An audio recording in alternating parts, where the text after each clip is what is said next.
I'm not sure you guys are looking at the same thing I am. So students have asked some questions before we started. So you can read them yourselves. I put them on the screen. First one is, do we need to know the form of the pleadings, okay? Such as those stated in Rule 6, 12, 15. So for instance, under, I think, Rule 6, it states that, just an example is, numbers ought to be written as numbers, digits, instead of the long form. So you don't need to know that. There's not going to be a question on the exam, but you need to know some fundamental things, which is what I talked about statement of truth. Okay. And then they asked whether or not you should, or you guys should cite rules of high court or rules of district court. So that question really is dependent on whether or not the proceedings are started at the district court or at the high court. But I think when I make the exam, I'll make it a high court question. So you'll just cite rules of high court. Okay? Okay, and we'll just stop since it's 7:10. Okay, so today we're talking about discovery, okay? And this is the stage that comes immediately after pleadings. So last lecture, you remember we talked about pleadings, striking out of pleadings, default judgment, summary judgment. Now, discovery is just a fancy name for disclosure of documents. That's what discovery is. Now, after pleadings, after the close of pleadings, when everybody has pleaded their case, the parties are expected to conduct automatic discovery. And what that means is, subsection 1, after the close of pleadings in an action begun by writ, there shall, subject to and in accordance with the provisions of this order, be discovery by the parties to the action of the documents which all have been in their possession, custody, or power relating to matters and questions in the action. Okay? Now, this only applies to writ actions, not originating summons. So if you do an originating summons, you would file your affidavit evidence, and within that affidavit evidence, you would have those documents there. You don't need to disclose everything. Okay? So only in writ actions would you have automatic discovery. Now, what exactly is automatic discovery? Essentially, the parties have to fill out a form, or what we call a list of documents, and tell the other parties, if I'm the plaintiff, I have to tell the defendant what sort of documents I have. And the defendant has to do the same thing, and it's called an exchange of list of documents. So under Order 24, Rule 5, the list of documents must be in Form 26 in Appendix A, and you must list out the documents in a convenient order.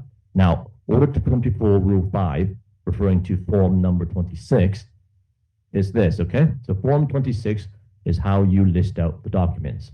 So for instance, for a contract, you have the contract itself, and you have certain correspondence between the parties that make up that contract. Okay? So you would write, the plaintiff, in my case, I have in my possession, custody, or power, the documents relating to the matters in question in this action. So the contract itself would most likely fall under heading 1, right?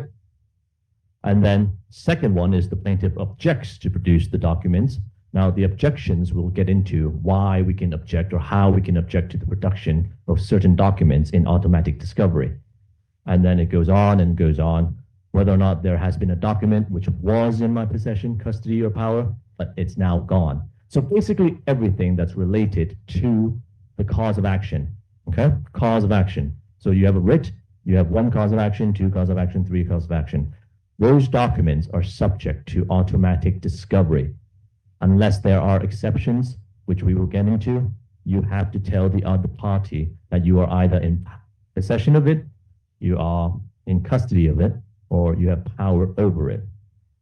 Now, what are documents? I mean, this is quite simple. Documents basically means any publication or any matter written, expressed, or described. So I think not too many people in practice take issue with what a document is, because it includes basically everything. And so when you practice, you come into connection with all. I can't really foresee a situation where you would ask somebody for a document and they will argue that that is not a document. I haven't come across that. So for all intents and purposes, documents basically means name of the word. Okay. Now, how do you decide which document to actually disclose? Okay. Now, you need to know this, the Peruvian guano test, that's what we call it. Basically, the test as to what needs to be disclosed is what is considered relevant. And what is relevant, as I've mentioned, is relevant to the cause of action. Okay. Not everything is relevant, but what relates to that cause of action. It could be a very small document. You might think it may not be relevant, but it could lead to what we call a train of query. Okay? So what you should ask when you're faced with this is the second point under the White test of relevance is those evidence which directly or indirectly enable the party either to advance his own case or to damage the case of his adversary. And if that document, which may fairly lead to a train of inquiry. Okay? So anybody have any examples? Contract law of relevant documents. Company A, company B gets into a contract. Yeah. What else? Yeah. So let's say it's shipment of goods, okay? So you have the contract, and then obviously you have, for instance, if you're shipping it somewhere, you have the bill of lading, you have invoices, you have receipts, you have acceptance notes, you have payment, right? All of those go to the cause of action because, well, if I paid you, it means I've satisfied the contract, right? Now, if I'm arguing that I did not breach the contract, I might still have to, not might, I need to produce the payment invoices if it's there, even though it's damaging to my case, right? So every document related to the cause of action has to be disclosed. That's the point, okay? Now, why is the test so wide, and why is it automatic? Think of Order 1A. It goes back to the same thing. So, efficiency. The whole purpose of the court and the whole purpose of litigation and bringing the matter to trial is to ensure that all the parties' issues are resolved efficiently and effectively, right? So automatic discovery allows that. It makes sure that because these are rules, and if you breach them, you might be subject to sanction. So automatic discovery is there to cut down the costs, cut down the time required for parties to acquire information from each other. Because prior to automatic discovery, parties might simply hide documents. Now, obviously, they can still hide documents now, but because there is such a rule, parties are more afraid to do so, okay? So the test is relevance, and it's the Peruvian guano test. So for every question related to discovery, you probably have to bring up Peruvian guano, okay? Whether or not a document is relevant. Now, there are some other principles or qualifications to Peruvian guano. So in Deacon Co., it says it followed Peruvian guano, but it held that discovery must not be oppressive and inconvenience does not mean oppression. Now, it's a very old case. It still meant that back then, parties were trying to fish for information, okay, during the discovery stage. And what fishing for information means is trying to get disclosure of information that may not necessarily relate to the cause of action, okay? And that might mean oppression, depending on how far you go and how much discovery it is you are seeking. And then the second principle and the third principle, which is what I talked about on fishing, okay? So remember possession, custody, and power. Possession, basically, physical holding plus a right of possession. So if I have the document and I have the right to possess it, that means a possession, okay?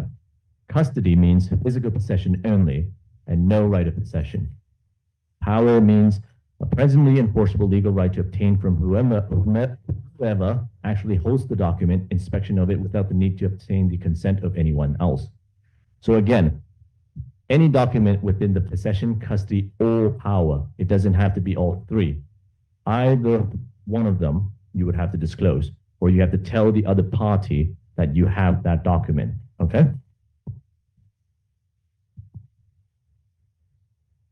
Now, what happens with, or when, you fail to disclose a document, which you ought to have disclosed.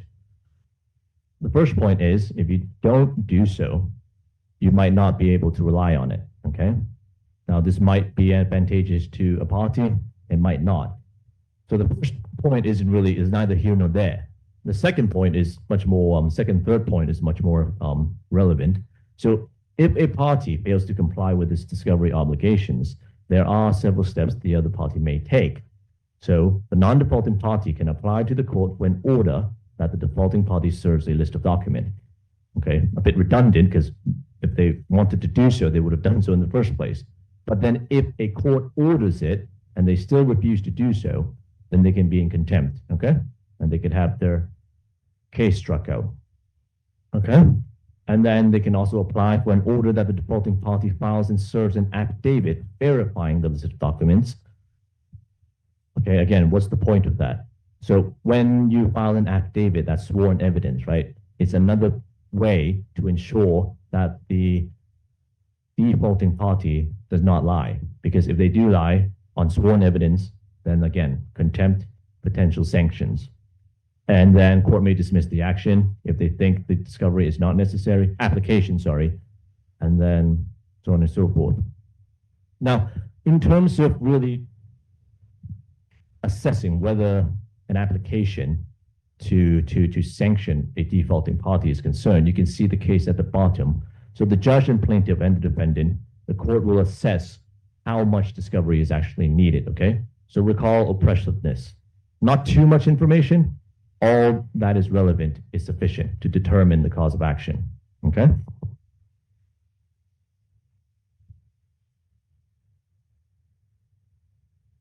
Okay, now these are the exceptions. So apart from these, I think the general principle is you can think of it as almost all documents ought to be disclosed, okay, in an action. It's the general approach. Unless there are matters, the two of the biggest ones are legal advice privilege, litigation privilege, so those are referring to documents, without prejudice communications, privilege against self-incrimination. You don't need to worry about the last two, public interest immunity and statutory secrecy. Now, so public interest immunity is basically what it says there. And usually it's relied upon by government.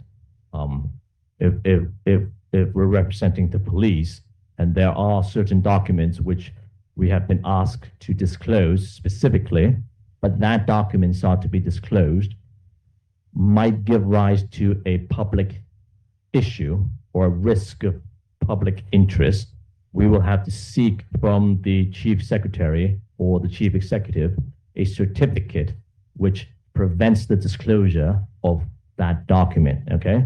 Now, this could be something related to the police use of firearms, something like that, okay? And the court will have to rule on whether or not the disclosure of this will harm the public interest. You don't need to worry about that, but that's what it is. Statutory secrecy, again, it's a more governmental thing. It's secrets kept by civil servants or known by civil servants, which ought not to be disclosed. So the main three or four are legal advice privilege, litigation privilege, WP communications, which is without prejudice communications, and privilege against self-incrimination.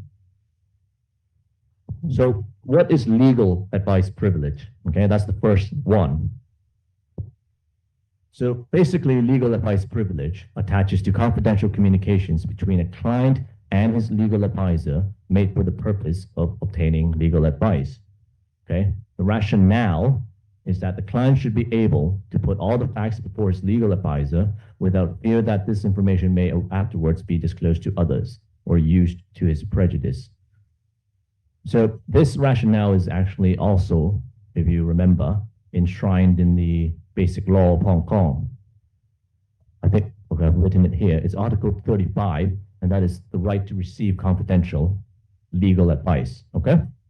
So not everything is privileged, okay, in terms of advice. You have to satisfy those three conditions that are up there. First, it has to be confidential, okay? If it's not confidential, it's not privileged from disclosure.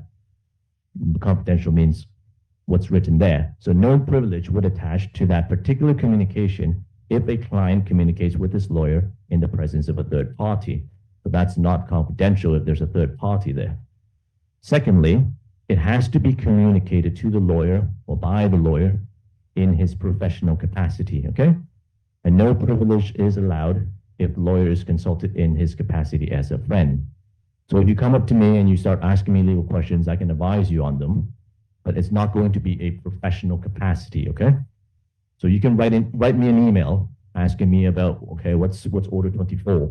I can give you advice on that, but that's not necessarily legal advice privilege. And if it's not, then it probably has to be disclosed under Order 24, automatic discovery. And thirdly, it has to be for the purpose of obtaining legal advice. And legal advice, what does that mean? It means all communications aimed at keeping a client advised generally and of developments, okay? So it doesn't necessarily have to be about a specific case. So if I'm in my legal capacity as a lawyer, not as a friend, and you ask me legal advice and I'm advising you on the law confidentially, then that would be, okay, protected by legal advice privilege. So what's the use of this?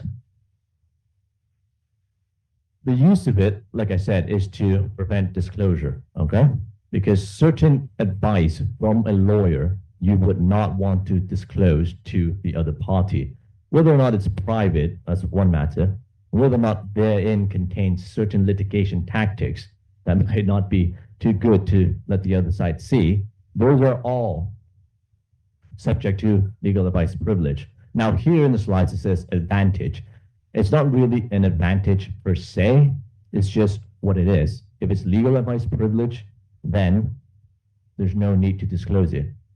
Now, what does it mean easier to prove, difficult to challenge? It's easier to prove because of those three conditions that I just mentioned compared to what we will talk about litigation privilege, okay? So it's easier to prove than litigation privilege. And so unlike litigation privilege, communications with third parties are not protected by advice privilege, even though they are made in connection with obtaining legal advice, except where the party is the client's agent. Now, this will become clear when we talk about litigation privilege and the difference between the two. So who's the client? Now, if you look at this case, so Bank of England set up a 3-person team to deal with all communications with a judge's inquiry into the bank's conduct during an affair. The team, which was established to deal with inquiries and to seek Freshfield's advice, is for the purpose of this application. The client rather than any single officer, however eminent he or she may be. Therefore, only communications between the 3-person team was the client and not the whole corporation. So basically, Freshfields, it's a law firm, and they set up a specific team to deal with this specific inquiry, okay? And then the lawyers gave advice to this 3-person team. That 3-person team was considered the client, not the whole law firm, okay? So you have to make sure that when you're advising your client, you know who you are advising and who the client is. In this situation, it was the 3-person team. In other situations, it could be the whole corporation. In some situations, it could just be one person, even though he's representing, okay, that company. Okay, legal advice I just touched upon briefly, okay? It's not limited to legal advice in litigation. That would be litigation privilege, okay? Basically, all legal advice. If I'm in my professional capacity as a lawyer advising you confidentially, you can ask me anything, okay? It could be about civil procedure. It could be about criminal procedure. It could be about bail. If that's proper legal advice, then it is protected by legal advice privilege, okay? And there are some examples there, which you can read on your own. Now, litigation privilege as opposed to legal advice privilege. Litigation privilege, read the second point first. The communications are only privileged if, 1, they come into existence after litigation is commenced or while it is reasonably contemplated, and they are for the purpose of obtaining or giving legal advice or otherwise assisting in the conduct of that litigation, okay? So whereas legal advice privilege is very general, covers all legal advice, litigation privilege would only cover litigation or contemplated litigation. So the simplest example is if a writ is served on you and you are seeking advice on that writ, that is litigation. And legal advice concerns that litigation, then it is litigation privilege, okay? Now, what is reasonably contemplated? What would be an example of reasonable contemplation of litigation? How would litigation be reasonably contemplated? Any examples, ideas? How would you contemplate? How would you think someone's going to start suing you with a writ or otherwise? Yeah. So it could be a letter before action. It could be a demand letter. Okay. So that would fall into reasonable contemplation of litigation. So you receive the demand letter. Oh, you're going to sue me if I don't repay you whatever amount. Then you might then seek advice on litigation, and that would fall under litigation privilege. Okay. But it has to be reasonable. Okay. Can't be just some random letter. And that's the purpose. To promote the right of fair trial, litigation privilege recognizes the special needs. Can you hear me? Is it still breaking off the mic?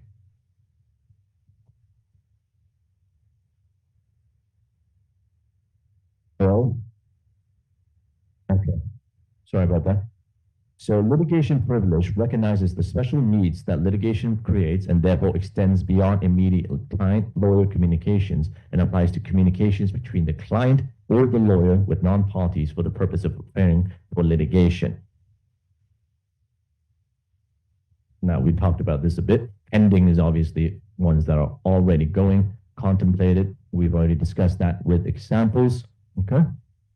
And those are the principles there. Specific. Litigation in reasonable prospect is not satisfied unless it can be shown that party seeking to rely on it is aware of the circumstances which rendered litigation between himself and another a real likelihood rather than a mere possibility. Okay? So letter before action is a good example. Now, where do you usually see letter before actions?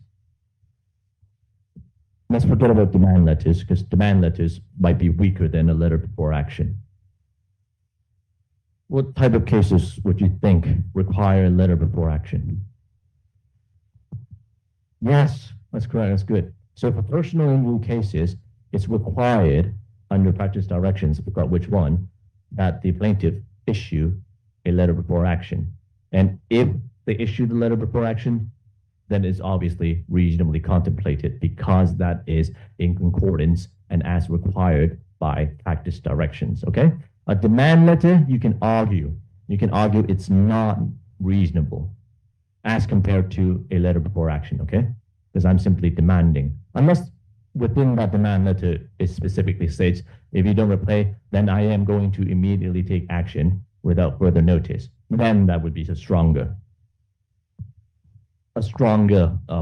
prospect of further action being taken, okay? So that's what pending is. Pending is straightforward. It's there already. And then contemplated is a real reasonable prospect that litigation will be brought.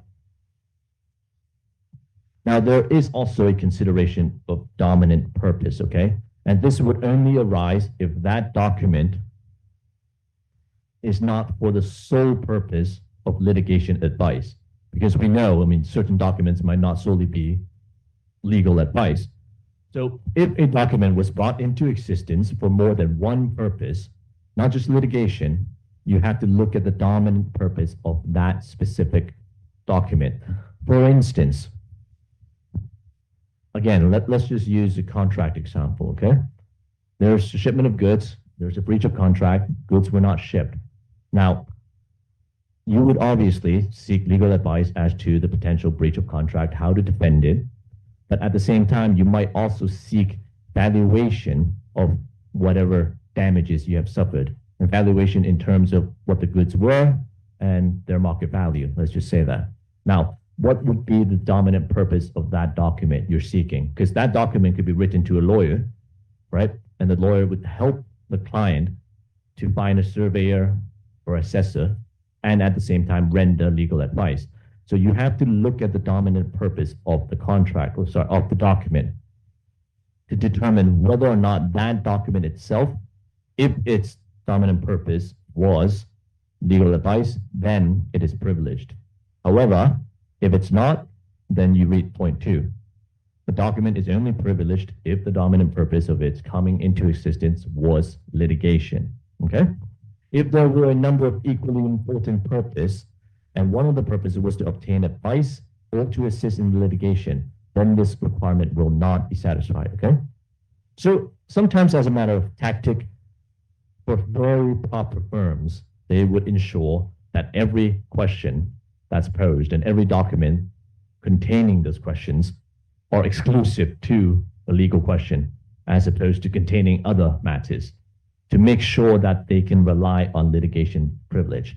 Now, how practical that is, well, that's up to you. Okay, there's no right answer. Okay, do you have to rely on litigation privilege for every single matter?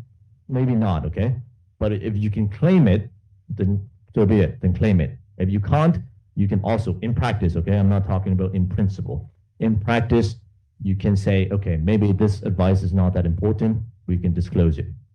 Okay, that's in practice. But in principle, if you can claim it, then just claim it. If it satisfies the test, then it satisfies the test. Whether or not you decide to disclose it is a different matter. Okay? Right, so waiver, right? So waiver, the privilege of legal advice privilege, of litigation privilege, belongs to the client, okay? Not to the lawyers, not to the solicitors, not to the counsel. It belongs to the client. And you cannot, as a lawyer, without their permission, without the client's permission, disclose it. So what I had just mentioned about disclosing the matters, if you tell your client, okay, we can disclose this, it's still up for them to decide whether or not they want to disclose it. If it's incontroversial, then I don't see why the client would not want to disclose it. But again, as a matter of principle, LPP, which in general covers legal advice privilege and litigation privilege, should be claimed, okay, whenever it arises. How long does the privilege last? Okay, it lasts forever until it's waived or until it's gone. So waiver, talked about that. Well, how do you waive something? By express waiver. So if the client says, okay, I now waive this, then the privilege is waived and you can disclose it. That's an express waiver. Now, in terms of inferred waiver, if it's not expressed, so there's a piece of document which I have not yet disclosed, okay, which may be subject to privilege, but a party makes reference to it, whether or not in the pleadings, in the affidavits, in the witness statements, or at trial, then that privilege can be adjudged to be waived, okay? Which makes sense, because if you're claiming privilege, you're not going to rely on legal advice privilege, litigation privilege, and you are deemed to have waived the privilege if you're making reference to it, okay?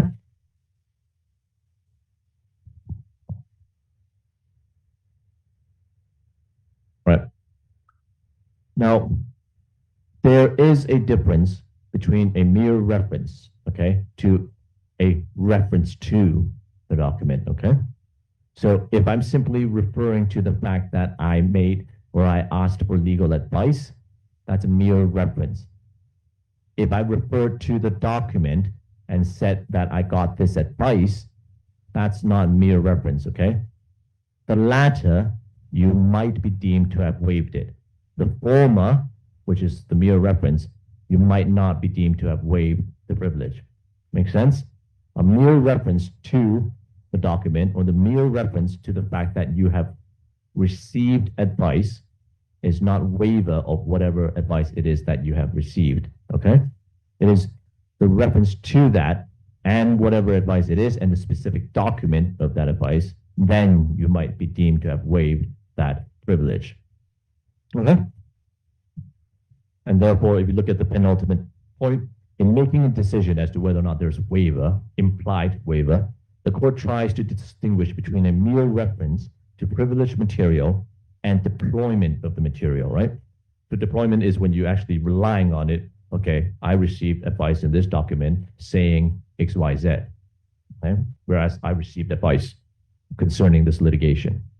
That's the difference. Documents disclosed by mistake. So this always happens, okay? It's happened a lot of times before when then lawyers have been sued for this.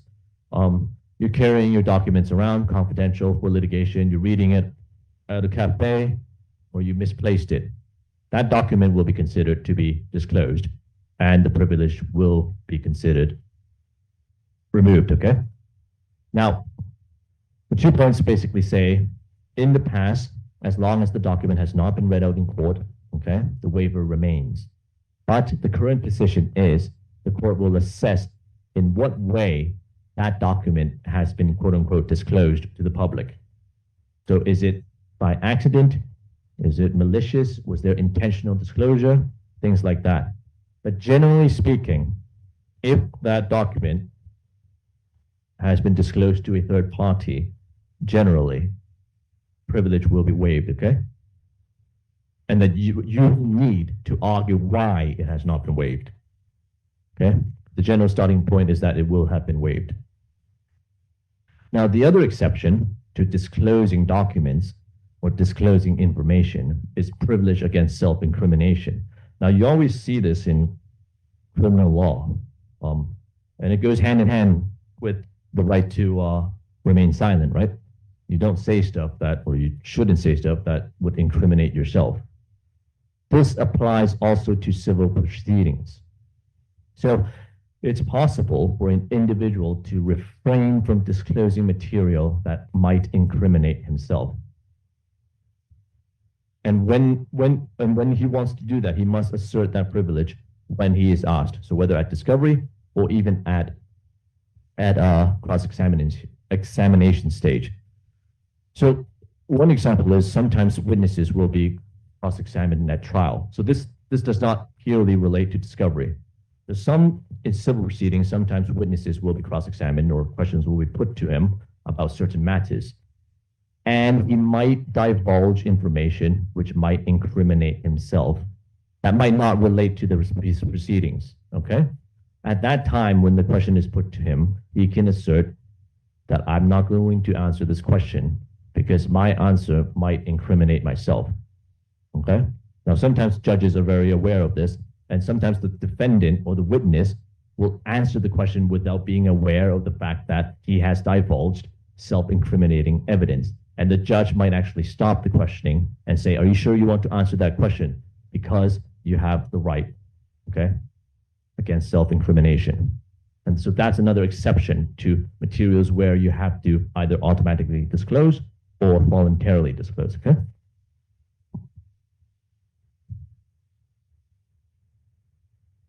The test is whether there is real and appreciable risk of criminal proceedings being taken against that party, okay? But obviously a remote or slight possibility of peril to a witness would not be sufficient to invoke the privilege and to sustain a refusal to answer a question, okay? Now it gets very technical. You only need to know that in general, you do not have to disclose matters which might incriminate yourself, okay? In criminal proceedings.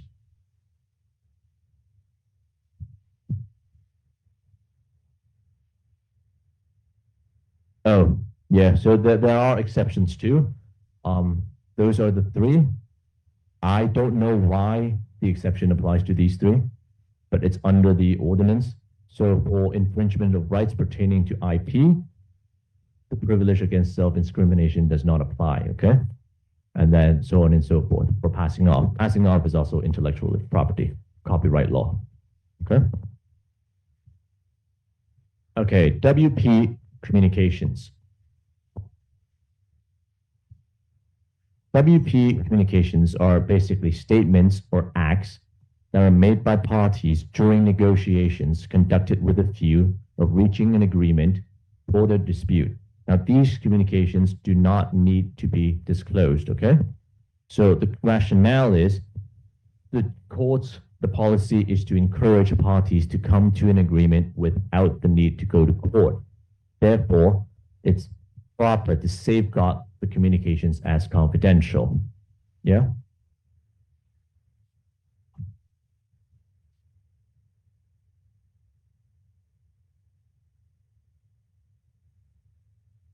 Now, with WP communications,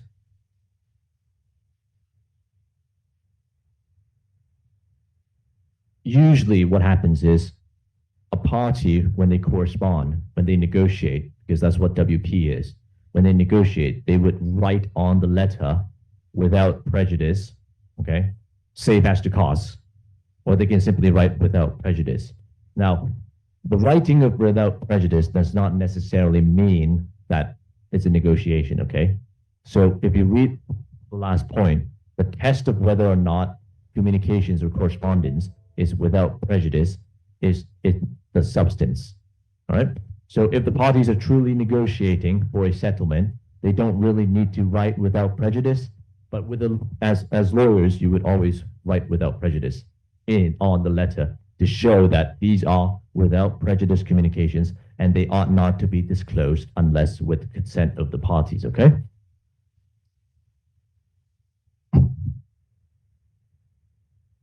I've covered this. Now, there are exceptions to the WP rule. It is when you can disclose WP negotiations.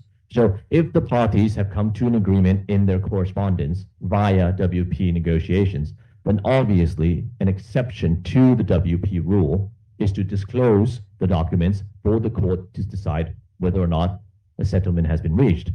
And the point of this is really just if a party says, okay, we've come to an agreement, and then afterwards, a few days, they say, okay, I don't want this agreement anymore, then you would have to apply to the court and say, well, we've actually come to an agreement, and then disclose the WP correspondence to the court for the court to decide whether or not an actual settlement has been reached. Okay? That's the first exception to the WP rule, to show the court that there has been an agreed settlement. Okay? The second one is to aid in the admissibility, aid in the interpretation of the settlement itself.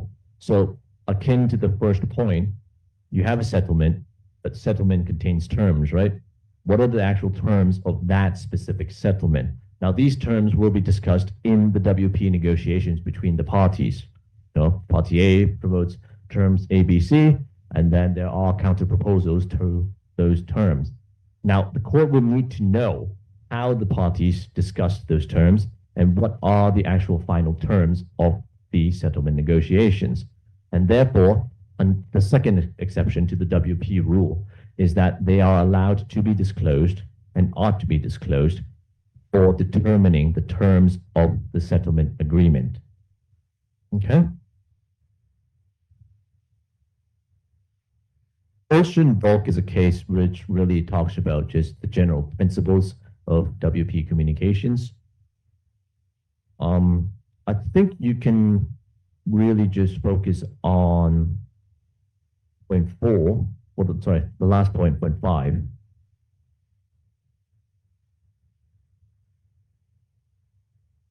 It's basically what I've just said now, prior to this slide. Okay?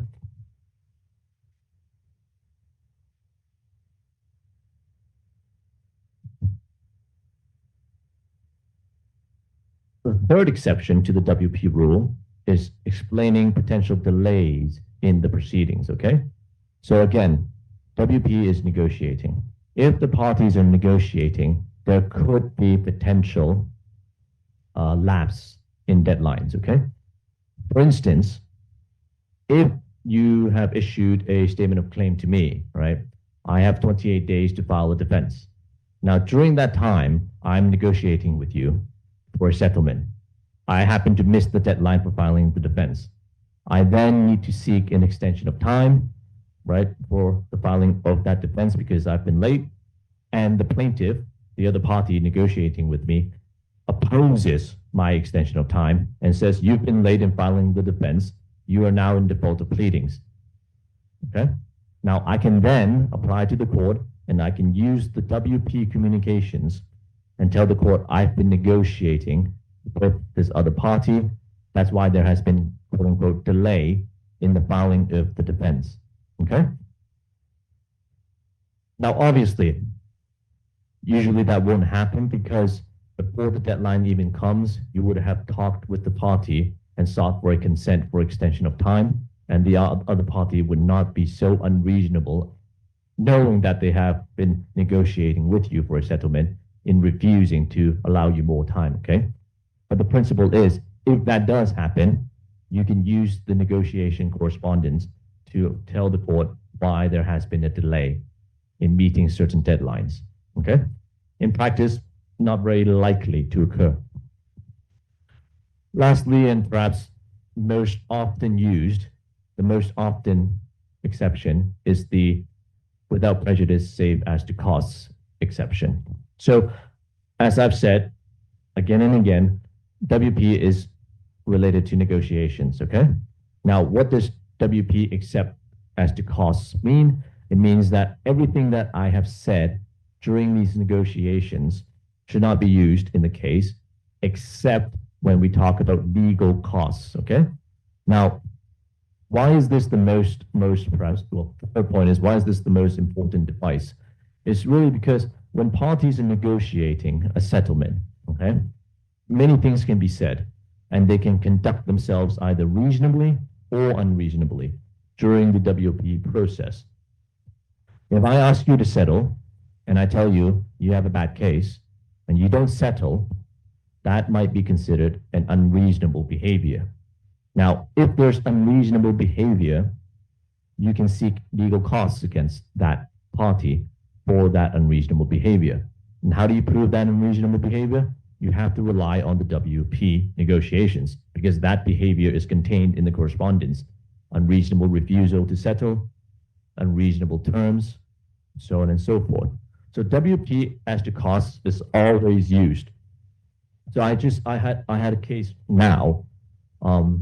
There were 4 defendants, and there was a plaintiff. I was the 4th defendant. It was a case concerning a certain individual which the plaintiff wanted to resign from a position from a university, okay? Now, during the negotiations, WP negotiations, that person whom the plaintiff wanted to resign had actually resigned, okay? Therefore, I wrote to the plaintiff and I said, what you wanted from your claim has already been achieved. Please settle the case with me via consent through all the parties and all the defendants. The plaintiff says, no, I don't want to settle the case with you. I want all the defendants to sign the consent summons to settle the case in one go together. Well, I wrote to them and I said, why do you need all the parties to sign it? If they don't want to sign it, they don't have to sign it, but you should sign it with me because your case against me is effectively finished. So that, if it ultimately ends up at trial on cost, not trial, at a hearing on cost, I would say would be unreasonable behavior because he could consent with me to end the case, but he has not done so. Therefore, I will disclose those WP negotiations to the court and say that is unreasonable behavior. He could have ended the case without this hearing, without all the time having lapsed, and therefore I would be seeking costs. And that is the time when I will disclose this WP negotiations, okay? That's what WP save as to cost means. The last exception is that W communications should not be allowed if they were excluded. If they were excluded, would amount to a cloak for perjury or other unambiguous impropriety. Basically, you can't use WP for improper purposes, okay? If there is fraud involved, if there is something inside the WP negotiations which is improper, unlawful, you can disclose it to the court and have the court assess the same, okay?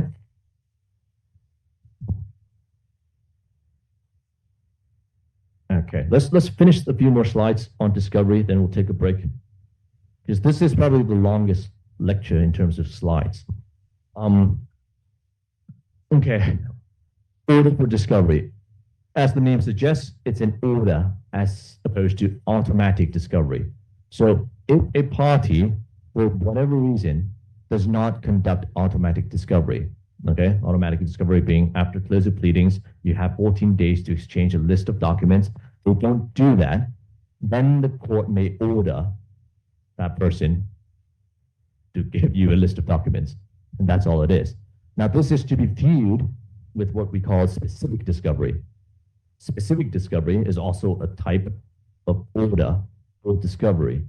And Order 24, Rule 7 states that the court may at any time on the application of any party to a cause or matter make an order requiring any other party to make an affidavit stating whether any document specified or described in the application or any class of documents so specified or described is or has at any time been in his possession, custody, or power, and if not, then in his possession, custody, or power when he parted with it and what has become of it. So specific discovery is for the discovery of specific documents, okay? That's all it is. If there's no automatic discovery, and you're now seeking discovery of specific things, you would rely on specific discovery. And this is where the principle is. So you apply by summons with supporting affidavit stating the belief of the deponent that 1, 2, 3. Now, what's very important is that in application for specific discovery, you have to state precisely the nature of the document you are seeking, okay? Because if you don't say that, it's not possible for the court to make an order. The court can't make a general order for a respondent to deliver up a vague or ambiguous class of documents, okay? You have to be specific when you apply for specific discovery. So in a way, it's hard, it's difficult, unless your client knows what that specific document they are searching for is, okay? Now, apart from specific discovery, there is also something called pre-action discovery. So pre-action discovery relates to discovery sought against a person or party that is not party to the proceedings yet, or even when the proceedings have not even started, okay? So where specific discovery applies to proceedings that have already begun, pre-action discovery, pre-action occurs before there isn't even an action, okay? So why do you need pre-action discovery?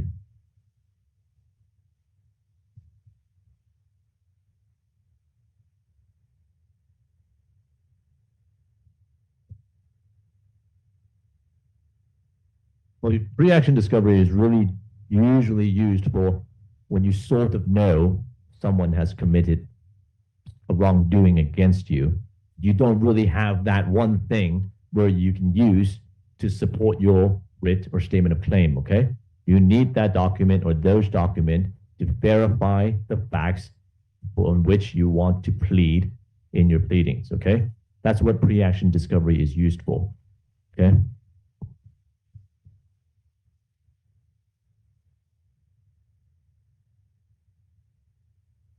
Norwich Barnacle orders. Now, these two are slightly similar, but different. Norwich Barnacle is an order of discovery against an innocent party, okay? Not intended to be a party to the proceedings, not intended to be the person you sue, but an innocent party who may have information on the perpetrator, okay? So where in pre-action discovery, you're usually using that for information directly against that party which has perpetrated the wrong against you. Norwich Barnacles are for innocent parties who might have information of the perpetrator, okay? So the principle is the court cannot order discovery or production against persons who are not parties to the action. Norwich Barnacle is an exception to that. And you have to prove these three elements, okay? One, there was a serious, tortious, or wrongful activity that has been committed against the plaintiff.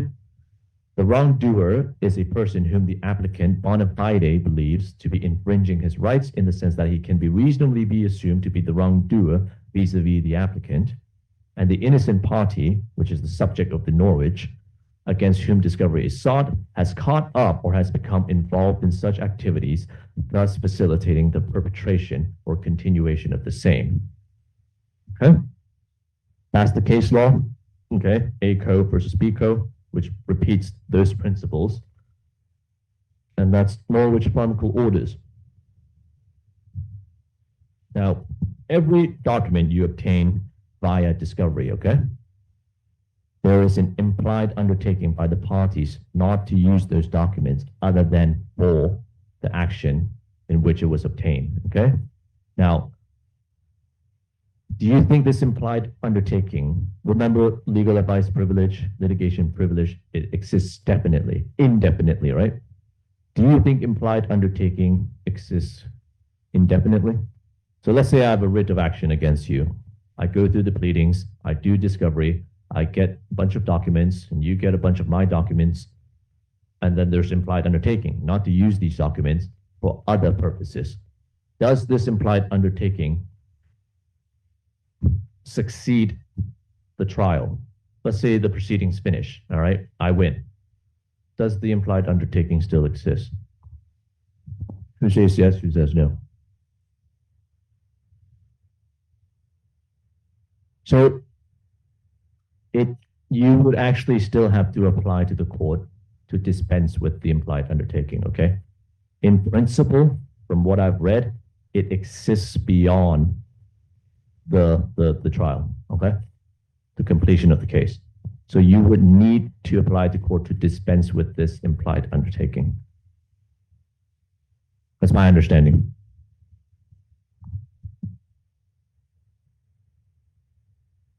Okay, there it is. An implied undertaking does not apply to documents enclosed. Oh, sorry. Yes, that's correct. Yes. So the implied undertaking does not apply to documents disclosed under Order 24, Rule 10, or Rule 11. Okay. So remember a few slides back, I talked about discovery or privilege, right? Legal advice privilege, litigation privilege. And if you make reference to those documents inside your pleadings, inside your witness statements, and you rely on them in the proceedings, those would not be privileged because they're deemed, or you are deemed to have waived them. The implied undertaking likewise would not apply to those materials which you have referenced, okay? Makes sense? It's the same principle. If you refer to them and then you rely on them in advancing your case and then bringing it to trial in your witness statements, in your testimonies, you can't then say, okay, you can't use them. They're privileged because you yourself are using them. So implied undertaking, same as legal advice privilege, same as litigation privilege. If you rely on them, you cannot then subsequently claim they are privileged, okay? Okay. So that is discovery. We can take a break until we get into something that I think is more important, okay? More substantive. Even though discovery is important. But yeah, let's take a break, 15 minutes, 15, 20. If you have any questions about discovery, you can come ask me, okay? I kind of breezed through that quite quickly. Yeah.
All right, well, let's start and let's talk about injunctions, okay? Now, I'm pretty sure I will test you on injunctions. I just won't tell you which type of injunction I will test you on, okay? Now, go to the bottom of the slide. There are really two, main types of injunctions, okay? Prohibitory, mandatory. There is also a third type called Mariva injunctions. There is also a fourth type called quia timid injunctions. And there is also a fifth type called Anton Pillar orders, okay? Now we'll go through those starting from prohibitory, okay? What's prohibitory? What's prohibitory? What's injunction? Yep, it's equitable remedy, but what does it do? Like what's an injunction?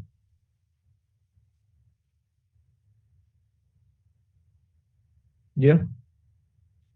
Right. Okay. So yeah, that's correct. So it's equitable relief to provide for a relief that is not damages. Okay. So in the term or in the sense of a prohibitory injunction is asking the court to make an order to prohibit a person or a party from doing certain things. That's what a prohibitory injunction is. Okay.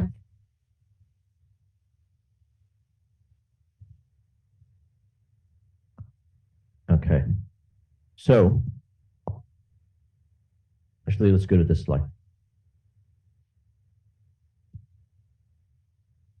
So for prohibitory injunctions, okay, can you think of an example of a prohibitory injunction before I give you an example? Think of one, maybe an example that I kept using for the past few lectures. So let's say harassment, harassment, someone's harassing me. A prohibitory injunction would order that person from harassing me, okay? That's what a prohibitory injunction is. So you have four things you have to satisfy when you seek an injunction. Now, why do you want to seek a prohibitory injunction against that person? Yeah, but why? Like, apart from stopping him, you can stop him. Like, you don't have to stop him now. Wait until trial ends, and then because you haven't won the case yet, right? Because it's interlocutory, and you remember interlocutory is at the start, between the start of the proceedings and before the trial. That's what interlocutory is. So why do you want an interlocutory injunction to stop him from harassing you? Right. So to put another way, you want her to stop harassing you until the trial ends. So if you don't stop her or him, that person is going to harass you until the trial finishes. And who knows how long that's going to take. So injunctions are interim relief to help you prevent further damage from being done, so to speak, whether it's to you or to your company, to your operations, to whatever the cause of action is, until the trial is finished, okay? So four requirements: serious issue to be tried, adequacy of damages to the applicant, adequacy of damages to the respondent, and then the balance of convenience, okay? Now, what do these mean? Now, let's start with serious issue to be tried. The principle is, it means it is a less stringent test than having to establish a prima facie case. Only has to show that the applicant has any real prospect of succeeding in the claim for a permanent injunction at trial. Okay, some prospect of success. Now, what I like to say, or what I like to consider is serious to be tried, is really just if you can raise a cause of action that's recognized, okay, and you have some evidence to support it, it's not completely ridiculous, you can pass the test of serious issue to be tried, okay? It's a very low threshold. So in the case of harassment, I would have to issue a writ, okay? And I would have to plead all the relevant dates of the harassment and who harassed me and how she harassed me. And then in the supporting evidence, I would have to affirm that and say all that again. And that should, okay, satisfy the test of serious issue to be tried. It's low. It's not good prospect of success. It's just a serious issue to be tried on the facts. And even if the defendant argues against that, It doesn't mean that there is no serious issue to be tried, because the fact that he's arguing against this shows that there is an issue to be tried, right? So that's really what serious issue to be tried means, okay? Yeah. Okay, so that's the difficult part, okay? So if it's not a cause of action that is recognized and the court is not minded at that juncture, okay, to recognize that cause of action, then you're screwed. You shouldn't take out the injunction, okay? So let's just say, again, with the harassment example, if, let's say, okay, so in practice, sometimes what we do is what we call test cases, okay? So for instance, I have a client coming to me about the harassment case. It's not a recognized cause of action yet. I tell the client, okay, this is not recognized yet. We run the risk of the courts refusing to entertain these proceedings because one, it could be struck out. Two, it may not be struck out, but it may proceed to trial. And after trial, the judge says this is not a cause of action, okay? That's the risk. Now, the client may say, okay, I'm okay with that risk. Can you advise me whether or not this is likely to become a cause of action? And then you say, okay, there is UK law, there's New Zealand law. We can rely on those and argue that this cause of action should be recognized in Hong Kong. And if the clients are prepared to do that, then we can proceed with the case and the court may be persuaded. You never know when the court will be persuaded, okay? But the court may be persuaded to recognize that. It might take an appeal. It might take a final appeal before it's recognized, but there is a chance that certain causes of actions which are not recognized yet may become recognized, okay? So that's the risk. Now, that risk should not be taken when you apply for an interlocutory injunction because the courts adhering an interlocutory hearing may not be so readily minded to deal with new causes of action, okay? So when you do a test case like that, since you raised the question, you shouldn't really try it at an quote unquote interlocutory stage, generally speaking, okay? And especially not with injunctive relief, okay? So with injunctive relief, you should rely on a recognized cause of action. And as a matter of fact, all injunctive relief requires a cause of action, okay?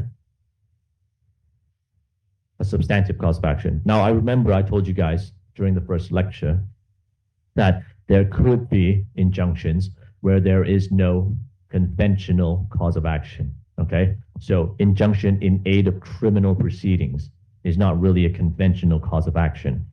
That is still doable, okay? But as I've said, the general principle is all injunctions require a cause of action before you can injunct somebody, okay? So harassment, nuisance, right? Breach of contract, delivery of goods, so on and so forth. So serious issue to be tried, okay? Very low threshold. As long as you show that you have a case and it's believable, whether or not the defendant argues against it, it's likely that you will satisfy the threshold of the serious issue to be tried. Now, the second requirement is the adequacy of damages to the applicant. Now, what this means is that the applicant has to show that an award of damages at the eventual trial of the action will not properly compensate him if the application for an injunction is refused at this stage, okay? What does that mean? So in the example of a harassment, what would that mean? Right, so, but why won't it help him?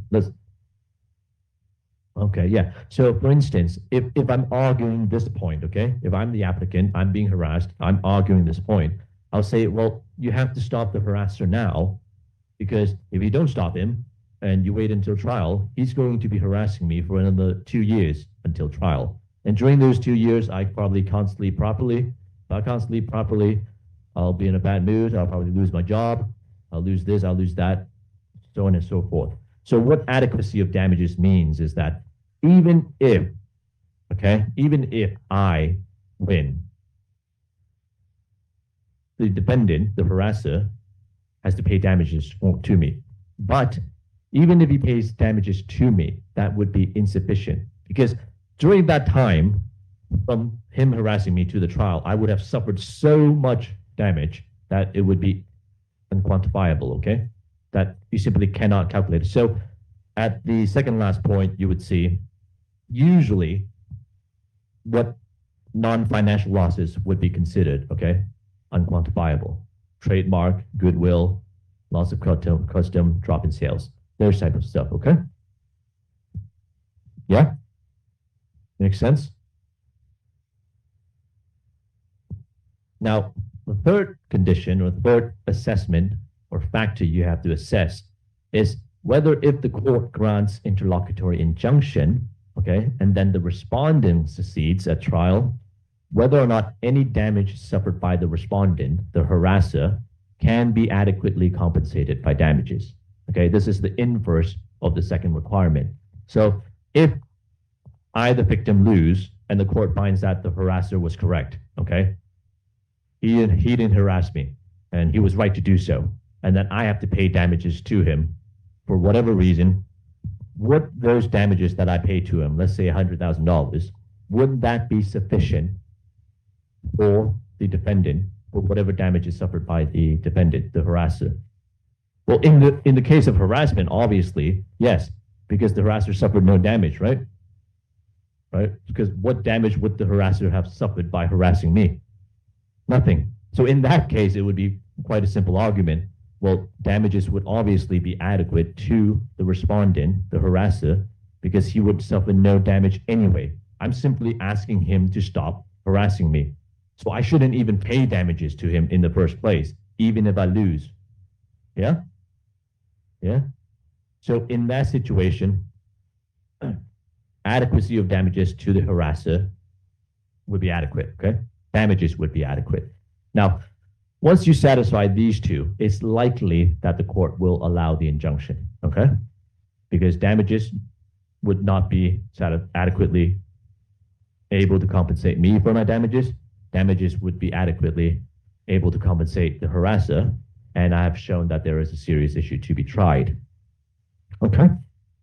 Now, the balance of convenience is the last condition, and usually what they say is you only consider the balance of convenience when you have doubts regarding the adequacy of damages. You don't know if damages are adequate for either the applicant or respondent.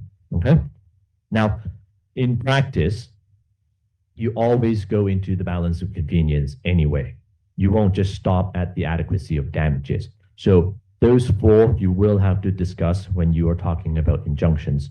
So what is the balance of convenience, really? So those are some examples of factors that relate to the balance of convenience. It's not always the case that these factors are present in every case. Some might be present in some cases, some might not be present in some cases, okay? In this case, in our harassment case, what do you think the balance of convenience is? So balance of convenience, you can view it as where justice lies, okay? It's another way of viewing it, where justice lies. In the harassment case, where do you think justice lies? Is it easier to injunct, to prohibit the harasser from harassing me, or is it harder for the court to refuse to make such an order? The justice obviously lies with me because I'm the one that's being harassed for no reason, right? I'm taking the elevator up and down in the building. I'm just living my life, and he's harassing me for no apparent reason. So the justice would lie in my favor. If you view balance of convenience in that way, it's easy in this harassment case to make the order in my favor, right? Because he's not supposed to be harassing anyone to begin with. That's not his right, okay? That's the balance of convenience. Makes sense up until now? You might actually, so another, maybe, so apart from these factors, okay? You might also consider whether or not damages has been or would be irreparable, okay? So similar, and there is overlap, as you can see in the first point, there is overlap with whether or not damages are adequate, okay? If you can show that you will suffer irreparable damage, it's most likely that the balance of convenience will lie in your favor, okay? And irreparable damage means damages that cannot be recovered, okay? It's permanent, yeah?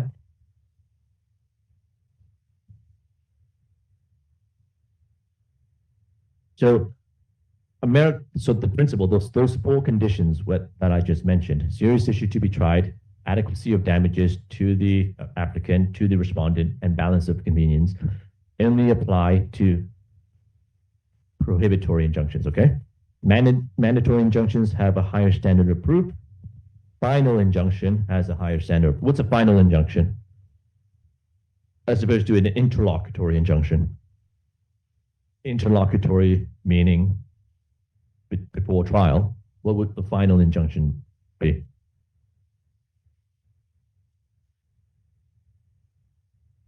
Yeah, you can say it's a permanent one, but it's more like an injunction that is granted after trial, okay? And it could last indefinitely until it is varied, okay? Or for a fixed period of time as the court may adjudge. That's a final injunction. It's not interlocutory, because an interlocutory injunction will most likely end way before the trial or up until the trial ends, okay? So one example of this is, again, I raised this example before, is the doxing injunction, right? Doxing, you can't look up people's confidential information and publish them for the point of harassing them. So that injunction is final, it's indefinite, right? It's still existing. Now, mandatory injunctions. What is mandatory injunction as opposed to prohibitory?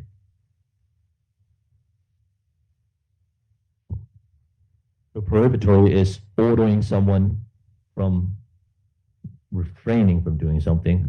What's a mandatory injunction? I'll take it from her, not you. You've answered too many. Well, what is mandatory? Right. So mandatory injunctions is to do a positive act, okay, as opposed to not doing something that you've already been doing. So, example of a mandatory injunction.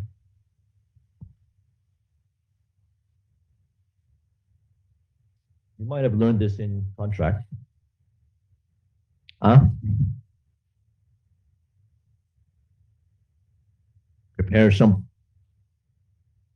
prepare something that so I didn't get. Oh, okay, okay, yeah, that could be a mandatory injunction. So if something is very dangerous, there's a pothole on the streets. Okay, you might have to seek a mandatory injunction against a contractor to repair that hole. Okay, any other examples? You guys know specific performance of a contract. So let's say you have a contract. I can get a mandatory injunction to ask you to perform that contract. So specific performance is sort of like a mandatory injunction. Other forms of mandatory injunctions you can think of, for instance, family matters, okay? So custody or care of children. For instance, you're supposed to take the children to Causeway Bay at 9 p.m. on Tuesday to let me see them, okay? You don't do that, and you haven't been doing that. Then I'll seek an injunction against you, mandating you to do it at that time or some other time. So a positive obligation, that's what mandatory injunctions are. Now, because it is a positive obligation, it has a higher threshold, okay? Instead of asking you to stop doing something, which is easier, I'm now asking you to do something or something more. And that is why when you do or when you assess a case using mandatory injunctions, or you want to apply for mandatory injunctions, you have to show a strong prima facie case, okay? So it's not a serious issue to be tried anymore. It's a strong prima facie case, okay? So for mandatory injunctions, if the question comes up, you write the American Sign Omit principles, yeah? Serious issues to be tried? No, it's strong prima facie case, and then you look at the adequacy of damages. Now, if you look at the second point, where the court is of the view that in the circumstances of the case, withholding a mandatory injunction would, in fact, carry a greater risk of injustice than granting it, even though the court does not feel a high degree of assurance about the plaintiff's chances of establishing his right, there cannot be any rational basis for withholding the injunction. Okay? So in these situations, you have to balance the risk of injustice. And these includes the following factors: the ease with which the order may be formulated in enforceable terms, whether or not the mandatory order would cause uncompensatable loss to the defendant if it were eventually to win, whether or not the failure to grant the order would cause loss to the plaintiff, which would be difficult to quantify in case of its eventual success. Okay? Similar to balance of convenience, but when you, let's say you have a question on this, apply this test of balance of risk of injustice. Okay?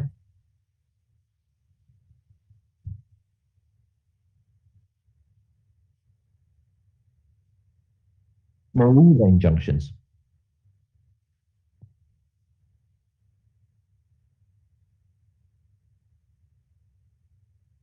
Oops, my bad. Right, cross undertaking and damages. Sorry. So what are cross undertaking and damages? Basically, in every injunction, okay, the plaintiff, the applicant seeking to injunct somebody, has to give an undertaking that they would pay certain amount of money if they ultimately lose, okay, at trial. It makes sense because now you're asking the defendant to do something or not to do something. So the plaintiff ought to, in case that it ultimately loses, pay the damages that might be suffered by the defendant for him refraining from doing an act or doing an act. Okay? Now, that's it. You can read that from the slides. Mariva injunctions, okay? Mariva injunctions is another form of injunction, but it specifically deals with assets, okay? And how assets are controlled. The jurisdiction is there, Section 21L of the High Court Ordinance.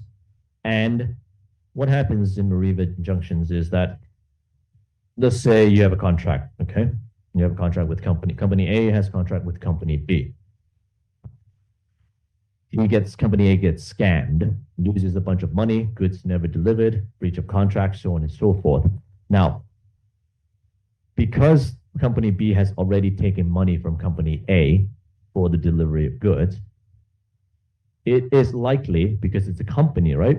And you know, company usually are limited, right? They shift around liabilities solely at the company. It's easy for companies to dissipate assets, right? They can just move the money around, transfer it to the shareholder if it's a sole shareholder, and then they can just dissipate it worldwide. So Mariva injunctions tries to protect against the dissipation of assets. That's the whole point. So in a way, you can think of it as a prohibitory injunction, okay? You can think of it in that way, but it's not, okay? Now, there are 1, 2, 3, 4, 5, 6, 7 for you to 7 requirements that you have to show, okay? So the applicant has a cause of action over which Hong Kong court has jurisdiction.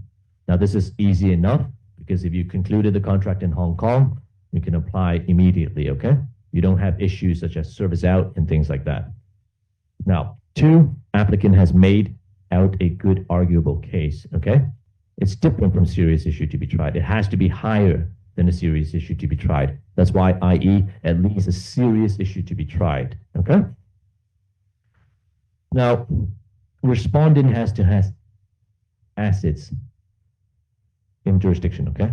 Now, this is not really a legal matter. It's a practical consideration. You have to ask the client and you have to conduct searches as to whether that person has assets in jurisdiction, okay? Now, those assets might be money. Those assets might be fixed property, but you need to conduct searches to know what assets you are seeking to freeze. Usually, the assets you're seeking to freeze is cash, because that's the most liquid type. Yeah. Let me finish this first. Wait. Okay. So the most liquid type is cash. If it's fixed property, you probably don't need a Mariva because you can't dissipate fixed property quickly. Because by the time he dissipates or attempts to dissipate fixed property, you'd probably be at trial already, okay? But it also depends on the amount or the actual price of the fixed property. So if the fixed property is $100 million, it's not very likely that someone can sell and purchase that. But if it's much lower, it might be easier to dissipate, okay? So also take into account not just the nature of the property, but also the liquidity of the property, okay? What's your question?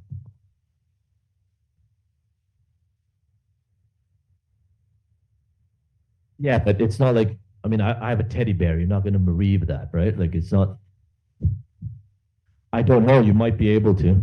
I actually don't know because I presume that it would be. No different from cash, right? It's still property. I own it. Yeah. Okay. So you have to ensure that they have assets in jurisdiction, and you have to specifically tell the court what those assets are. The fourth requirement, probably the most important one, is that you have to show the court that there is a real risk of dissipation, okay? Because if there is no real risk, then there's not going to get dissipated. The court's not going to grant you the Mariva if there's risk. So if, for instance, it's mentioned up there, what are some examples of real risk of dissipation? So the past or present conduct of the respondent, okay? Have they, now obviously this is evidential, okay? You need to ask the client whether or not they have acted dishonestly before, okay? Things like that, whether or not they're domiciled outside of jurisdiction. Let's say I live in Canada. I just happened to make the contract with you in Hong Kong when I was here on holiday. I live in Canada. It's likely that I might want funds and I want the cash out of Hong Kong and in Canada. So these are inferences. They're never concrete, okay?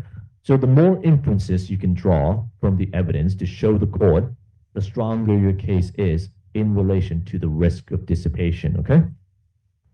With these injunctions, the most trouble I've had is the risk of dissipation, okay?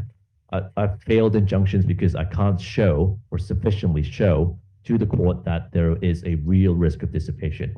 And sometimes it can get quite difficult if that respondent is a proper company, okay, or a proper person who's never had any history of dissipating assets, okay?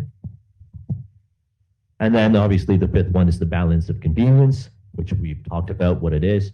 For instance, status quo, where the justice lies. And then the burden of proof is, of course, on the applicant seeking to freeze the defendant's assets, okay? Now,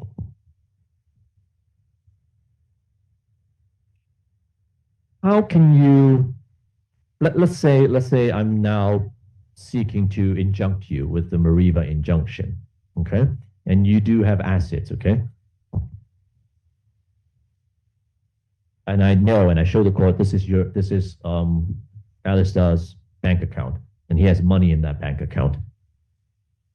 Is it possible to freeze your account, even though you tell the court that that's your only asset and you can't live without that money? You know what I mean? Because if you freeze that account, okay, and that's his only source of money or livelihood, can you still get the Mariva? I have to pay bills, I have to buy food, I have to pay rent, I need to live. Or alternatively, it's not Alistair, it's a company. The company has to pay its employees, the company has to operate. So let's say that's your only type of asset, is some money in the account. Can you still get the Mariva? You think so? You think the court's gonna freeze your account and not let you eat? So it might be doable, okay, depending on how much money is in the account. And the practical aspect of this is accept, okay, you tell the court, I accept that this is the only amount of cash or whatever that this person has. So if the court is minded to freeze the account, there could be certain conditions in the injunction. For instance, I'll let Alistair use $100 per month for food. That could be part of the injunctions. So even though that is his only source of quote unquote money, he still needs to live. And the court will not grant the injunction unless there are those terms, okay? So those are usually called expenses, right? The court will allow normal daily expenses as being part of the Mariva if they are minded to grant that injunction. And usually it's a good way to argue for the injunction anyway, that you give the person, the defendant, certain amount of leeway while you get the injunction, okay? Anton pillar orders. Now, I spelled it incorrectly. It's not A. Pillar is not A, it's pillar, so it should be with an E. But beforehand, let's talk about another. I didn't write this here because I'm not going to test you on it, but it's another form of injunction called quia-timid injunction, okay? So since we have some time, so you remember I talked about prohibitory injunction, right? That's prohibiting somebody from doing what they have been doing. Mandatory injunction is to ask somebody to do a positive act. Quia-timid is spelled Quia-Timet, okay? And it's Latin.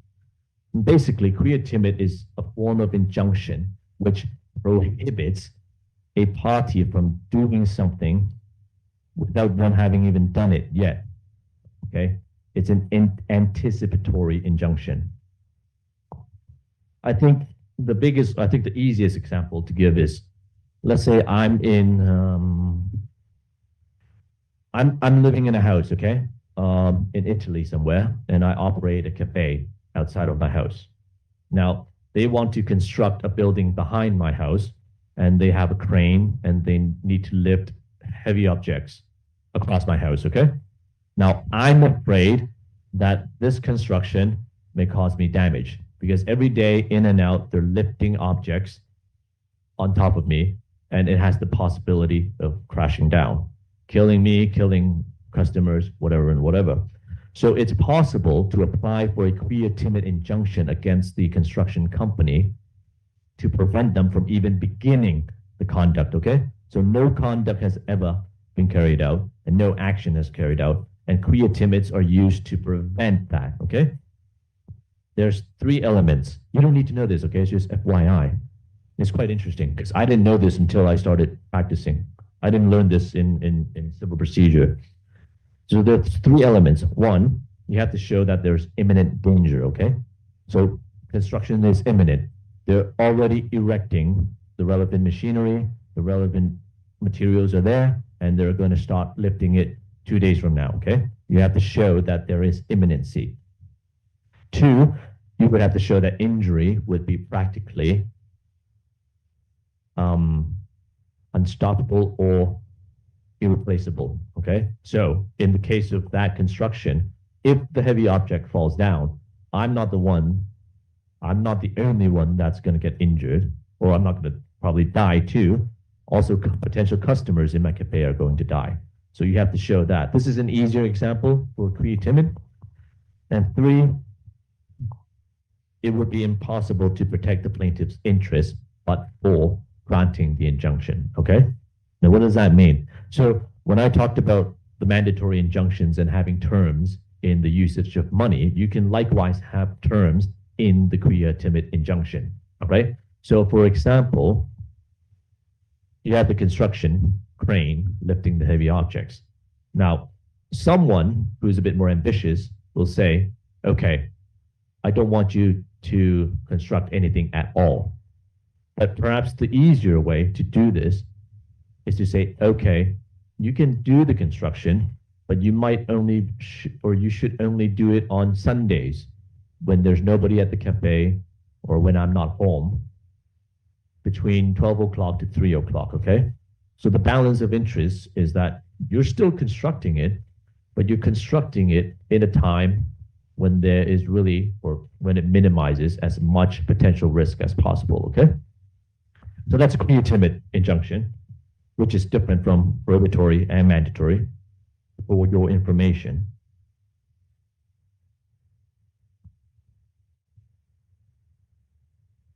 Now, Anton-Pillar orders.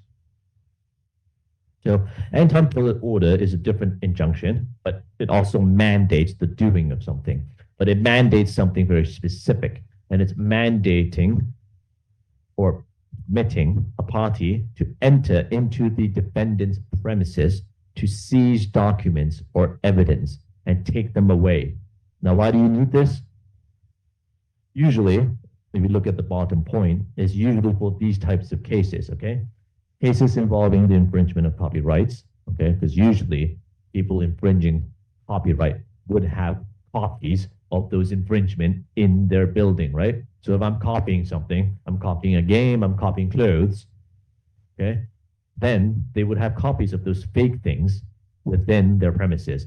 And now, to prevent them from destroying it, you would need to seize the evidence immediately and urgently, okay? And that's why you need an Anton Filler order. Now, there's no general civil right of entry, right? So in criminal law, the police have the right to forcibly enter a premises, right? If there's a suspected crime inside. But copyright infringement is not a suspected crime. So in civil sense, you would need an urgent Anton Pillar order to seize the property, okay? The requirements are there. So 1, 2, 3, 4. The applicant has to show a strong prima facie case. So now you remember Mariva was a good arguable case, right? Now this is a strong prima facie case. It makes sense given though now you're actually affecting the rights of the person and their property and the right to quiet enjoyment, okay? If you remember land law.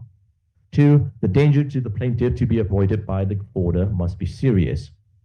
3, the risk of destruction or removal of evidence must be more than merely possible, and the harm likely to be caused by the execution of the order to the respondent or his business affairs must not be excessive or out of proportion to the legitimate object of the order. I've never done an Anton Pillar order before. I think it's quite rare. I'm sure you can find cases on it on the judiciary, but it's quite rare for this to happen because a lot of times it'll fail because it's so difficult to achieve. Okay, but that's Anton Pillar order. I think for your purpose, prohibitory, mandatory, Mariva injunctions are more important. Okay. We're getting earlier and earlier with each lecture. I'm not too sure if that's a good thing, but yeah, any questions on discovery, injunctions, without prejudice? Anything that's unclear? I might go slower tomorrow.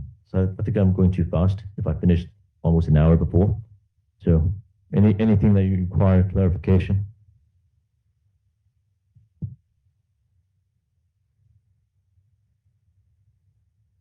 You can ask me after class. All right. Some of you are shy, but yeah.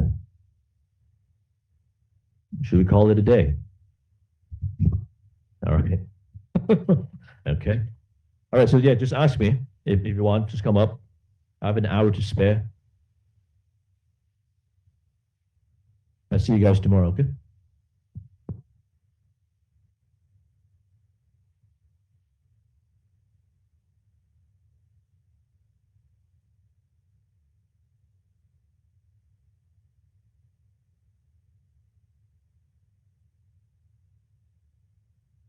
I've been asked to repeat some key points in discovery next class as you ran it very fast. Okay. I'll do it at the review session. Okay.